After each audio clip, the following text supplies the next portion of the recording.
Hi అండి, మా మేనత్త జున్ను చేశారు, ఎలా చేసారో చూసేయండి. బాటిల్ జున్ను పాలకి 2 బాటిల్ మామూలు పాలు మిక్స్ చేసేయాలన్నమాట మనం. మిక్స్ చేయాలి.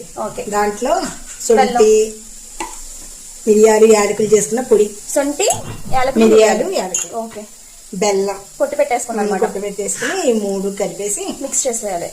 మిక్స్ చేసి ఎంత బెల్లం పడుతుంది అంటే మన టేస్ట్ అందాదా వాళ్ళ ఇష్టం బట్టి. కొంతమంది తీపి తినే వాళ్ళు ఉంటారు, కొంతమంది మామూలుగా తింటారు, దాన్ని బట్టి ఉంటది.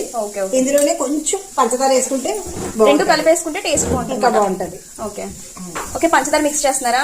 ఒక 3 ఇప్పుడు ఈ 3 అన్ని కలిపేయాలి అయితే అంతే. అంటే బెల్లం ఇవన్నీ కలిపేసుకున్న తర్వాత ఏం చేయాలి? స్టవ్ మీద ప్రాసెస్ చెప్పండి. ఒక కుక్కర్ గిన్నెలో నీళ్ళు వేసి ఇది పెట్టేసి మామూలుగా ఇడ్లీ ఎట్లా ఆవిరి మీద ఉడకబెడతాం అలా ఉడకబెట్టినా బాగానే ఉంటది.